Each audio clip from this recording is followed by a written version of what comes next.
people to go out on the rivers, kayaking, rafting, all sorts of stuff like that. First of all, with the level that the water is at, is that a good idea to even do that? Are they safe to go out there and enjoy the rivers? You know, the way the water's going to come off this spring, it's going to be long and hard. It's been cold. We have a lot of sustained snowpack in the mountains, and the rivers are going to be high for a long time. So high and cold for a long time. You want to go to the website. You can Google Montana water levels, and you'll go to a USGS website that will give you the levels real time. So then you can make a decision based on that. Call us. Call some of your friends who may know and be familiar with those rivers, and make sure you get some advice before you go. They're going to get real high this year, and there's going to be problems. There's going to be flooding.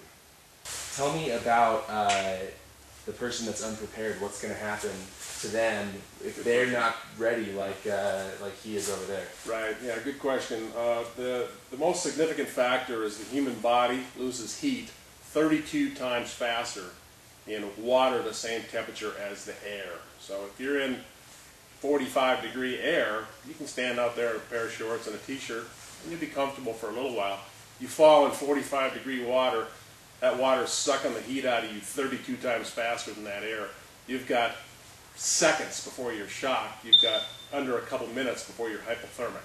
So somebody who's not prepared, wearing cotton, not wearing waterproof protection when they're riding down the river, even just splashes, and then a little wind, we know we live in a windy area, can make you extremely uncomfortable. And I've seen people sitting in rafts on partly cloudy days floating down the Yellowstone River hypothermic.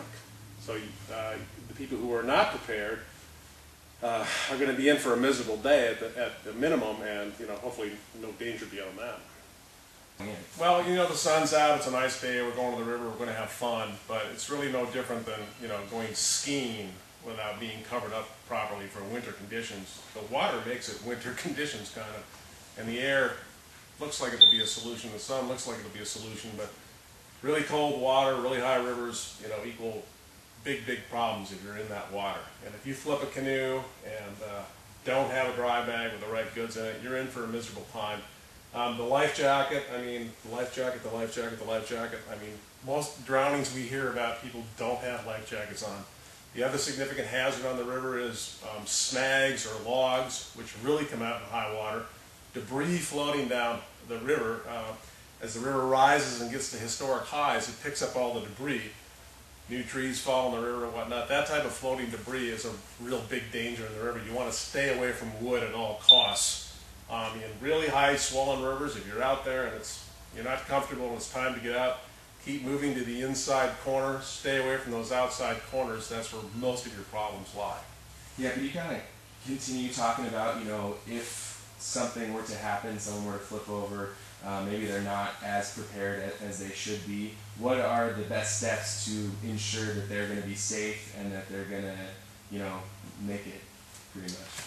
Well, it's about being calm in any rescue situation, and it's very difficult to be calm when you're super uncomfortable. So usually a victim who has fallen in the water and now is extremely uncomfortable goes into panic pretty quickly in the water. So throw bags and other people being properly outfitted. So along comes kayaker number 2. He's properly outfitted. It's helping somebody maybe in a tipped canoe. And he's properly outfitted. He can literally jump in the water and help that person because he's wearing the right gear. Should have a throw bag with him. He can hit him with a throw bag. The time is of the essence, and you want to solve the problem as quickly as possible because, once again, it's getting that person out of the cold water, which is the most significant factor. I always go through my checklist. I always take my dry bag. I always make sure I have what I need when I get there because it's too late when you show up and it's not with you. And, obviously, like you said, there's been a big snowpack. It's going to come once real warm weather hits.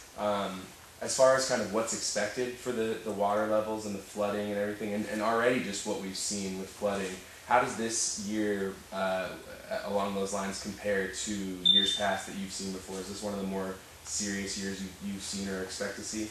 It could turn out to be one of the biggest years since 1974 was the last really big year that went off here. And you can look at the charts historically and see that. We've had some high water years since then, and this could end up about at that same level or exceed that. But you want to make sure that you're ready and that your craft of choice, kayak, canoe, raft, whatever, is ready as well. And we've got, just a quick grouping of things here that really are part of our checklist, and people should not be going to the river without. And what do you expect as far as this year on the water? People being out there and being safe.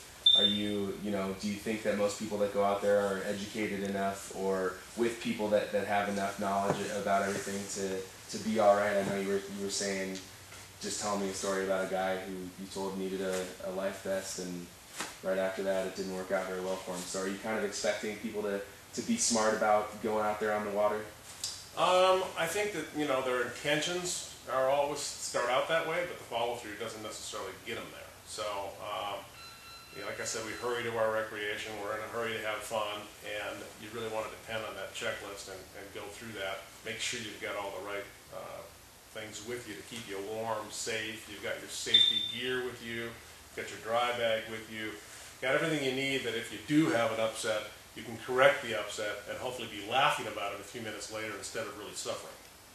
And you were telling me about how obviously it's good to be equipped yourself with everything, but also your raft or your kayak or whatever you're in needs to equally be set up safely. Can you just kind of go into that?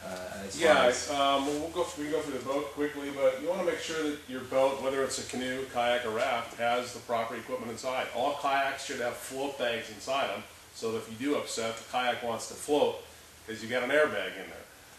Canoes in high water should have some sort of flotation in them. Most people never put flotation in their canoes. Canoes, when they're full of water, have zero buoyancy. They're going to float right at the level of the water. A canoe full of water is 3,000 pounds. It's going to get to shore when the river decides to put it there. And when you're rafting or canoeing or kayaking, you want to make sure you got a throw bag. This is something that if there is a swimmer out there, whether they're with you or not, I've helped a lot of people out who haven't been with me. A throw rope is something you can throw to somebody, then pull them in. I can't tell you how many times I've used it, even with folks who weren't with our craft. So a throw bag should always be part of your craft. Dry bag, extremely important. This should be in your canoe. You should have a smaller one in your kayak. And what you want to have inside that dry bag is a full change of clothes for the worst weather that you could expect. Leave the cotton at home or leave it in the car to change when you're done. Don't need any cotton in here. You want synthetic underwear, tops, bottoms, rainproof jackets, something to keep you warm and dry and get you warm and dry quickly if you do have an upset. We got Ryan here dressed up in basically safety equipment for rafting or kayaking.